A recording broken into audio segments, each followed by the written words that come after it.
सो हम ये दोनों मिला के बनाए हैं इंटरैक्ट। सो इंटरैक्शन हमारा और आपका है, आपका और आपके प्रोफेसर्स का है।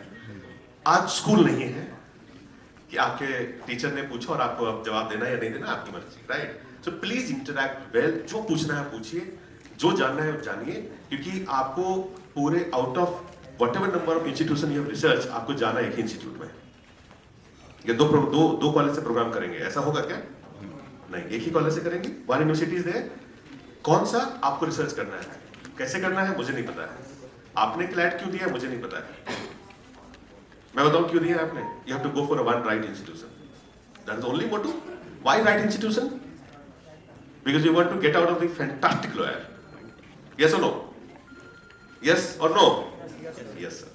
आपकी आवाज नहीं आ रही है, ठंड से चोक हुई है या फिर आवाज ही नहीं निकलती है?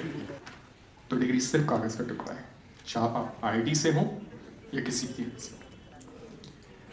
तो अल्टीमेटली उस डिग्री को लेने के बाद उसको एनकैश करना सीखिए कि अगर आप अच्छे हैं तो सबसे पहले आप अपने आप को बेटर बचा रहे हैं, फिर अपने पेरेंट्स को या अपनी फैमिली को, और थर्ड पर्सन जिसे बचा रहे हैं वो फ्री में नहीं होना चाहिए, उससे कम या ज्यादा कुछ भी लें। और करीबन 15% हमारे रिटायरमेंट होते हैं, तो ऑन एन एवरेज हमें 25% लोग चाहिए। 3,25,000 का 25%, इतना तो क्वांटिटेटिव टेक्निक्स की। But while they were studying law in India, they are Fortune 30 under 30 and Forbes 30 under 30, right? And imagine, while they were studying law, they were exposed to subjects like entrepreneurship and business development.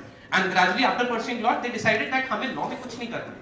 Law में compliance issues तो हम अपनी company में खुद भी settle कर लेंगे. But we want to build something of our own, right?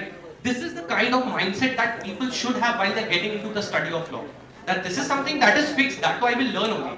But beyond that, what else can I explore? And that can only be done when an institution imbibes